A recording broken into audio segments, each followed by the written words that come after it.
I know things like this happen in the world, but you never are prepared for them.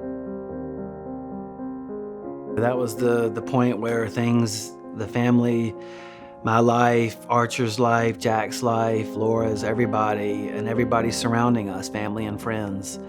That was the point when life number 2 started.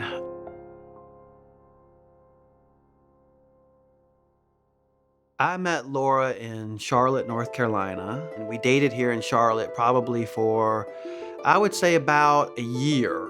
And we moved actually to Germany, and we lived in Germany for about 2.5 years. We had an unbelievable time there. And then we decided to come back because we were interested, at that point in time, we were married. We were interested in having children.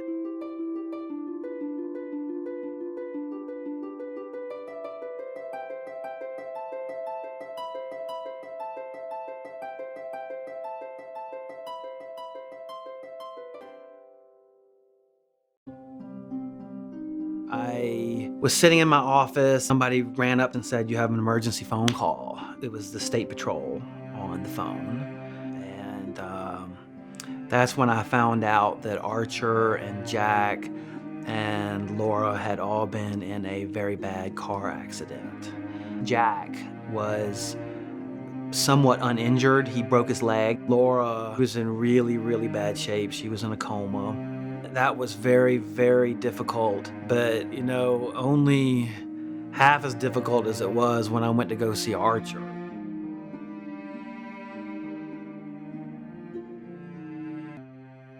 He was just laying there, and they told me they didn't know if he was gonna live or not. And I just tried to be as much with my boy because I didn't know if that was gonna be the last time I got to say anything to him or to be with him. So I told him how much I loved him, and I just kept telling him and trying to sing to him and just hold his little hand, and don't get me wrong, seeing Laura was tough, but when you see your little boy like that, that's just a different level. When they told me I was gonna go take him home, I was like, there's no way I'm gonna be able to care for this child. I don't know how. Laura was not coming out of the coma. I would just tell her that we're gonna get through this somehow. One day we're gonna be old and we're gonna look back and, we will have gotten through this somehow.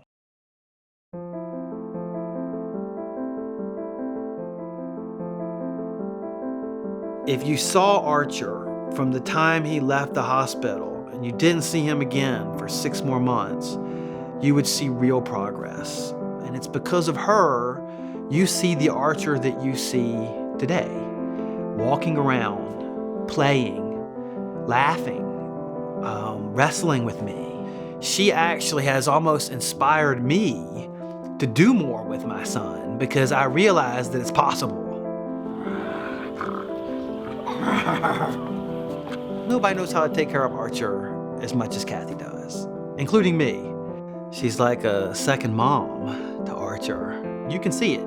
How she is able to interact with him is like no other person. I remember when Sam, the first goal that he had for Archer was that he would smile again. And I thought that was gonna be a challenge, but gee whiz, we gotta get there. And it just started evolving, and then we started seeing how he would smile. What it feels like to see my son smile is what keeps me going. I wasn't sure how I was gonna dig myself out of this sadness that I had for, what was. And, when you see Archer smile or when you hear Archer laugh, it brings you really into the present. You just enjoy seeing him, and you smile also. And, bringing back that smile is something that Cathy has helped us do. Cathy, I just wanted to say congratulations. I can't think of anybody in the world that would deserve this more than you. You're a wonderful woman, Cathy, and we all love you, and we just thank you, and we're very blessed to have you in our lives. It's a big responsibility to take care of people. If you're gonna do it, you better do it right. Because it makes people happy. And it'll make you happy.